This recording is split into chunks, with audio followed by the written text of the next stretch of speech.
The objective with this greenhouse build was to see how cheap we could build a quality greenhouse. These tubes you can get at Master Halco. They're about 20% cheaper than square tubes. Here we're just using a connecting insert that allows us to fairly quickly put the hoops together without the standard top truss connectors our normal kits use.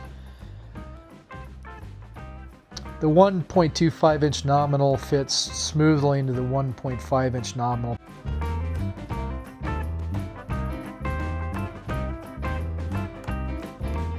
Standard construction practices apply.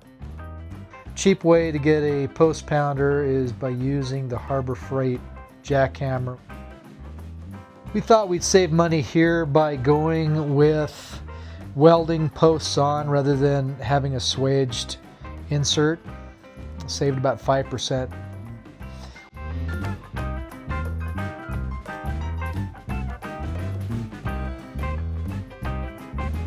We built the hoops without trussing. We're going to use tension members rather than normal trussing. That'll save about 80%. It'll be a big savings over normal trussing members.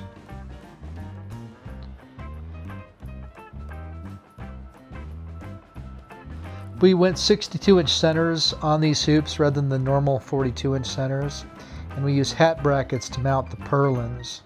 You can use L brackets off of Amazon.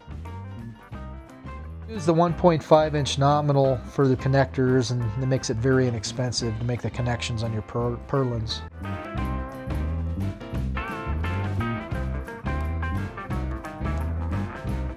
After doing the bottom purlins, go ahead and do your ridge. That way you can center the whole thing up before you do the rest of your purlins. But make sure your ridge is straight before you connect the rest of your purlins. You won't be able to straighten it out after all the purlins are connected.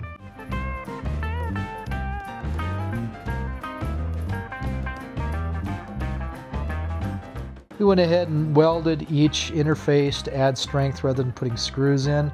If you just put the first purlin about 7 inches above the bottom of the hoop, and then the next one at 48, next one at 42, next one at 42, next one at 30, next one at 30, it gives you more snow load on top. You don't need the snow load on the sides for wind. It'll work perfect if you do that.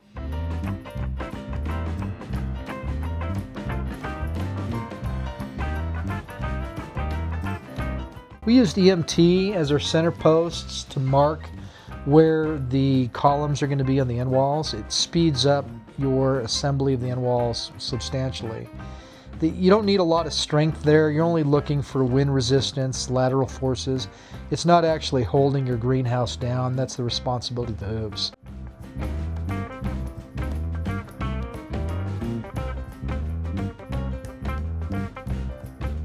The panels are 6mm 2-layer. Normally we use 8mm 4-layer on our greenhouse kits, but we were trying to do this one as inexpensively as possible.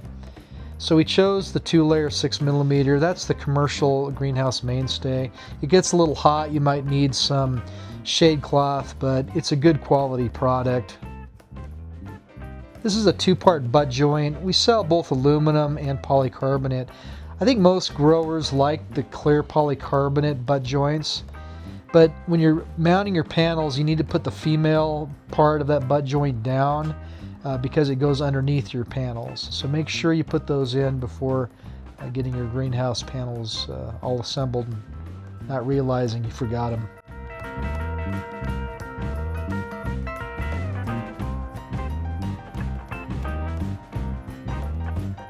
There's a UV side and a non-UV side. The inside is a non-UV side. Make sure you take off the film and then leave the UV side film, protective film, on until you're done. Otherwise, when you're moving the ladder around, you're going to scratch up your panels, scratch up the UV resistance layer. So just wait until you're done with all the screws. We're using 1.2mm or 1.2 inch washers with 35mm self-driving screws as the fasteners.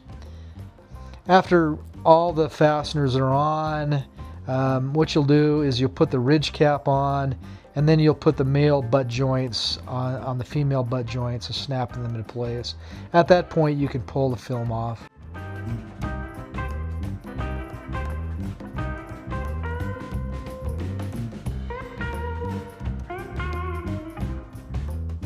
This was one day's worth of work. It goes up pretty quick if you know what you're doing.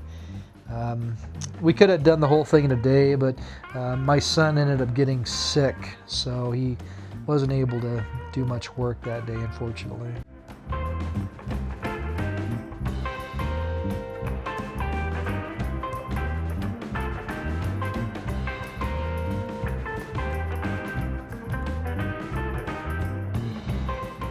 There's no reason to throw away polycarbonate on the bottom. You don't get sun there, so we leave that gap there and just use dirt to fill it in.